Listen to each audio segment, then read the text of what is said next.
जबरदस्तीचं लग्न भाग 9.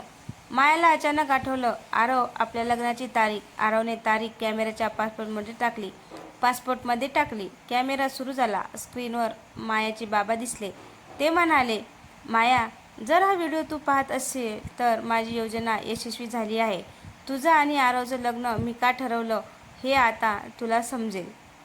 माया शांतपणे स्क्रीनकडे पाहत होती. बाबा पुढे म्हणाले, तुझं लग्न जबरदस्तीचं वाटलं असेल, पण त्यामागे कारण होतं. मला तुझ्यावर अन्याय करायचा नव्हता. मला तुला त्या माणसापासून वाचवायचं होतं. आरव दचकला. कोणत्या माणसापासून?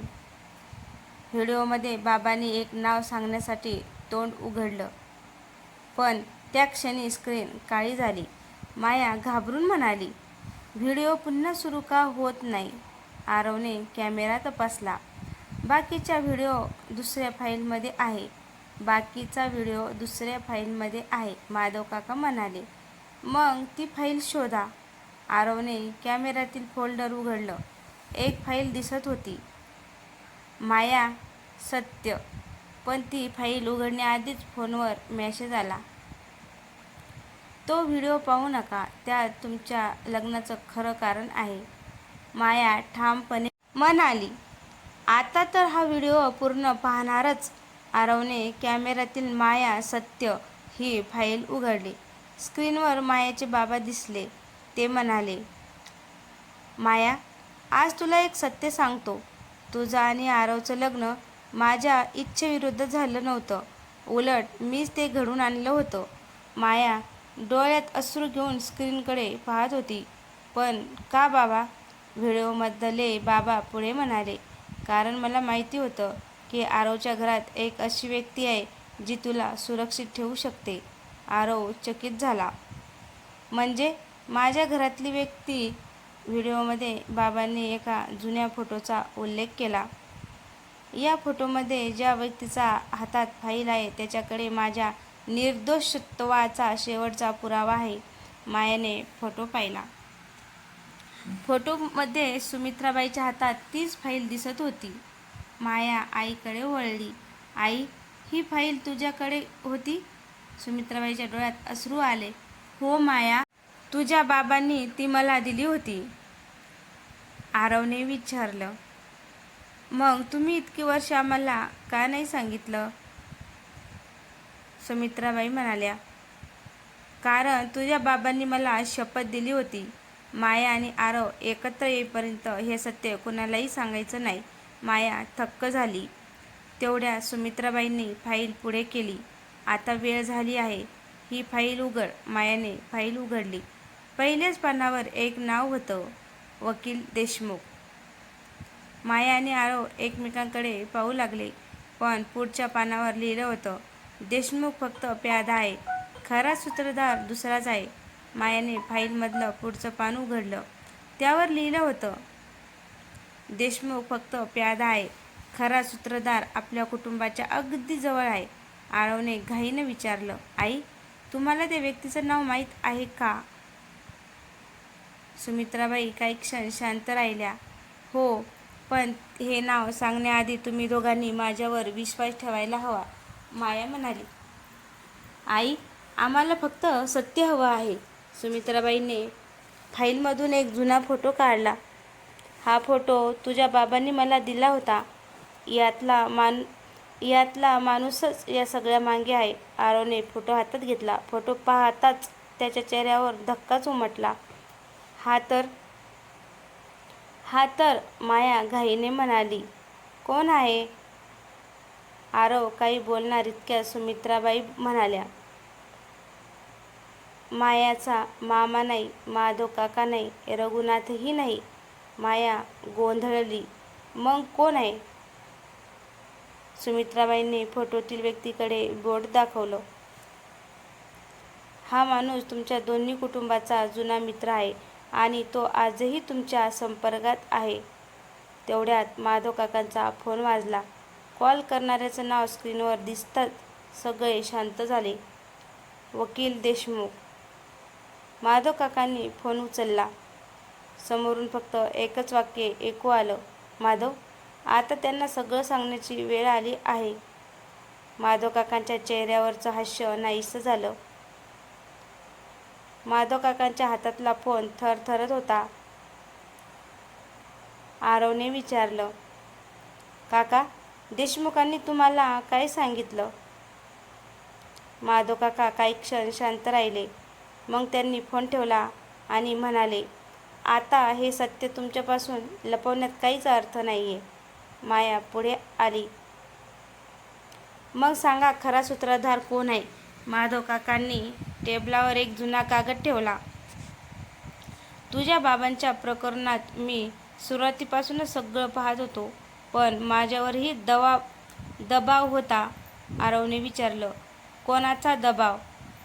माधव काका म्हणाले, त्या व्यक्तीचा जी आजही या कुटुंबाच्या प्रत्येक निर्णयावर प्रभाव टाकते.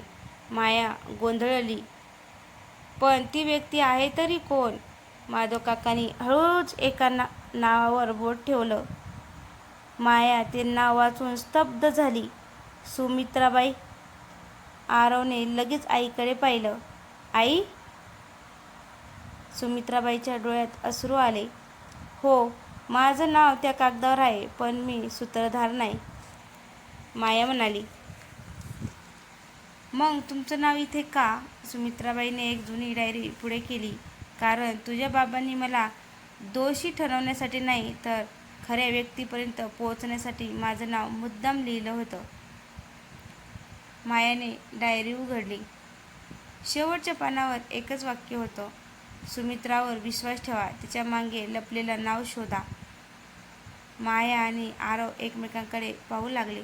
तेवढ्यात माधव काकांचा फोन पुन्हा वाजला. देशमुखाचा मेसेज आला. आता शेवटचा पुरावा तुमच्यापर्यंत पोहोचला आहे. पुढची भेट माझ्यासोबत. देशमुखाचा मेसेज पाहून सगळे शांत झाले. माया म्हणाली, आता आपण त्याला भेटणार, पण यावेळी सगळं सत्य समोर आणल्याशिवाय परतायचं नाही. आरवने मान हलवली. हो, पण आपण एकटे जाणार नाही. सुमित्राबाईने जुन्या डायरीचं शेवटचं पान पुन्हा उघडलं. त्या पानाच्या खाली एक छोटा संकेत होता. देशमुखाला भेटण्यापूर्वी माधव काकांकडून सत्य ऐका. माया माधव काकाकडे पाहू लागली. काका, आता तरी सगळं खरं सांगा. माधव काकांनी दीर्घ श्वास घेतला. 15 वर्षापूर्वी तुझ्या बाबांना एका व्यवहारात अडकवण्याचा प्रयत्न झाला. देशमुखने काही कागद तयार केले, पण ते कागद त्याच्या नावाने नव्हते. आरवने विचारलं, मग कोणाच्या नावाने होते? माधव काका म्हणाले, माझ्या नावाने. माया थक्क झाली. म्हणजे तुमची सही वापरली गेली? हो, पण मला त्यावेळी काहीच माहिती नव्हतं. तेवढ्या सुमित्राबाई म्हणाल्या, म्हणूनच तुझ्या बाबांनी आपल्याला एकत्र ठेवण्याचा निर्णय घेतला. त्यांना खात्री होती की एक सत्य एक ना एक दिवस बाहेर येईलच. आरवने विचारलं, पण खरा सूत्रधार अजून कोण आहे? माधव काका शांतपणे म्हणाले, तो देशमुखाचा साथीदार आहे आणि त्याच्याकडे तुमच्या बाबांच्या प्रकरणाचा शेवटचा पुरावा आहे.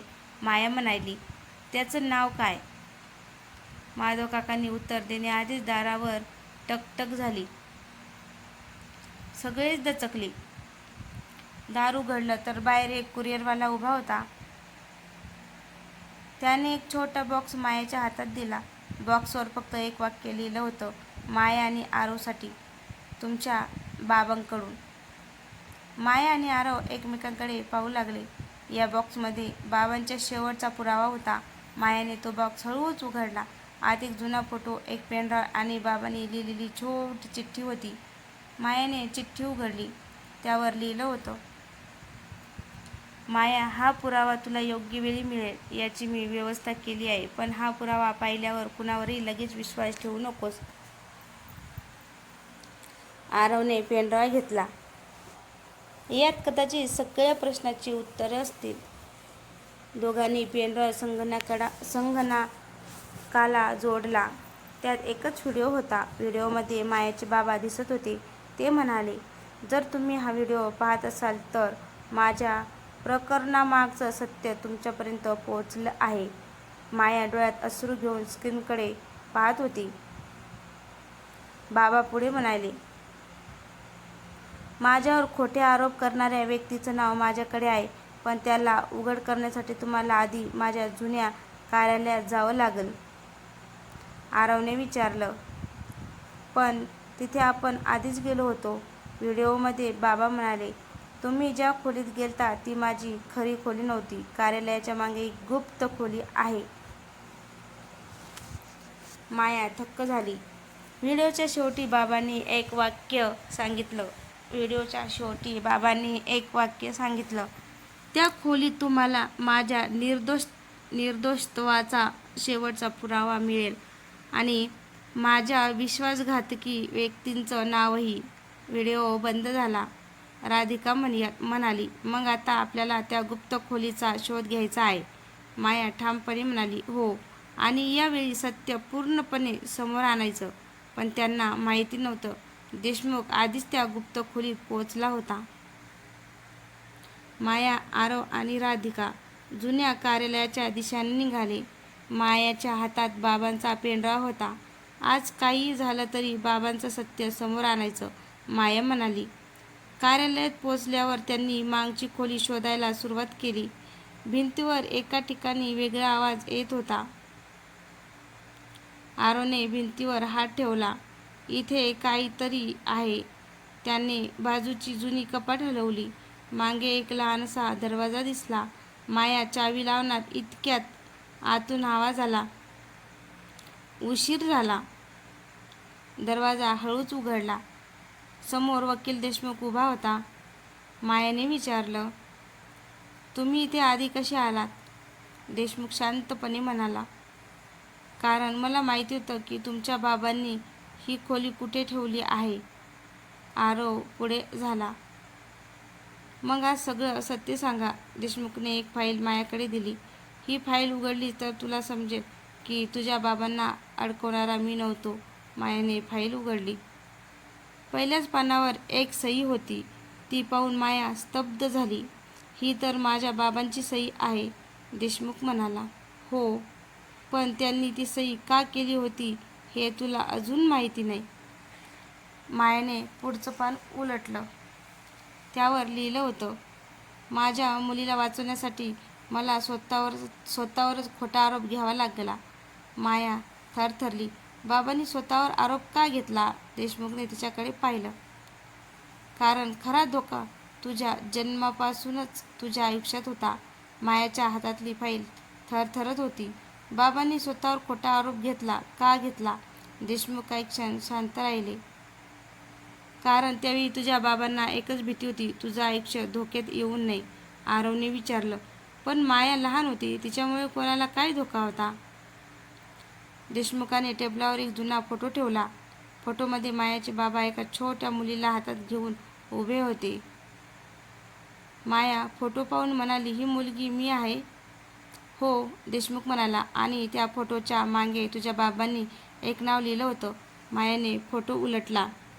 मागे लिहिलं होतं, या मुलीच्या जन्माचं सत्य बाहेर आलं तर अनेक वर्षाचा खोटेपणा उघड होईल. माया थक्क झाली. माझ्या जन्माचं सत्य? आरवने तिचा हात धरून शांतपणे विचारलं. माया, तुला तुझ्या जन्माबद्दल काही वेगळं सांगितलं होतं का? माया काहीच बोलली नाही. तेवढ्या देशमुखने आणखी एक कागद पुढे केला. हा तुझ्या जन्माचा अधिकृत दाखला आहे. मायाने कागद पाहिला. त्यावर तिच्या वडिलांचं नाव होतं, पण आईच्या नावाच्या जागी रिकामी जागा होती.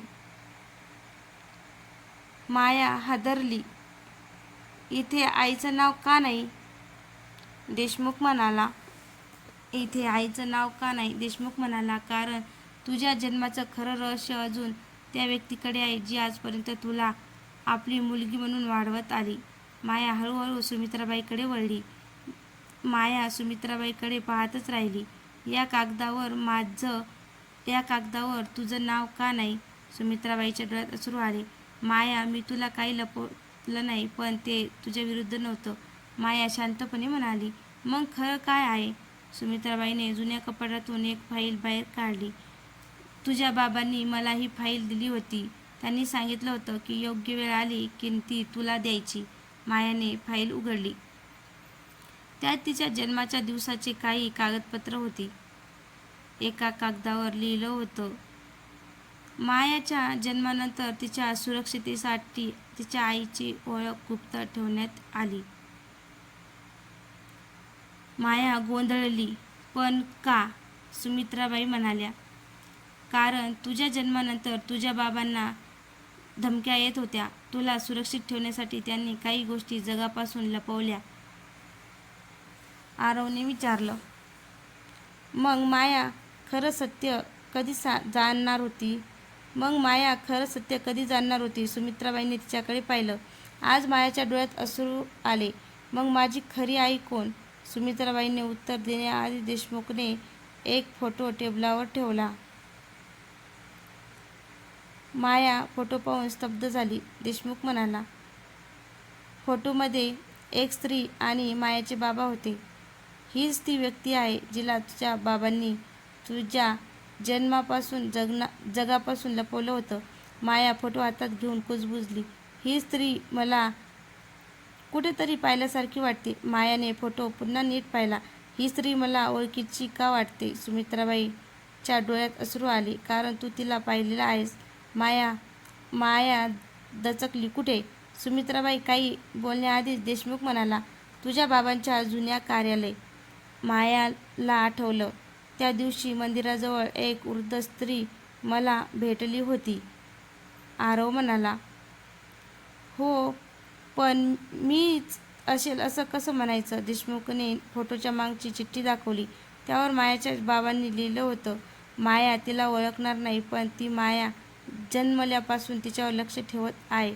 माया शांत झाली. म्हणजे ती माझी आई आहे? सुमित्राबाई डोळे पुसले. हो. माया हादरली. मग तुम्ही माझी आई नाही? सुमित्राबाई तिच्या जवळ आल्या. मी तुला जन्म दिला नाही, पण तुला मुलीसारखं वाढवलं. तुझ्या बाबांनी मला तुझी आई होण्याची जबाबदारी दिली होती. माझ्या डोळ्यात अश्रू आले. आरवने तिच्या खांद्यावर हात ठेवला. तेवढ्यात बाहेरून एका स्त्रीचा आवाज आला. माया, आता तुला माझ्यापासून सत्य लपवण्याची गरज नाहीये. सगळे दाराकडे गेले. दारात फोटोमधीलच ती स्त्री उभी होती. मायाने तिच्याकडे पाहिलं. स्त्रीच्या डोळ्यात अश्रू होते. ती फक्त एवढीच म्हणाली, मी तुझी जन्मदाती आई नाही. तर मित्रांनो, तुम्हाला हा भाग कसा वाटला? भाग आवडल्यास कमेंटमध्ये नक्की सांगा. आणि चॅनलवर नवीन असाल तर चॅनलला सबस्क्राईब करा, जेणेकरून माझा येणारा प्रत्येक व्हिडिओ तुमच्यापर्यंत पोहोचू शकेल.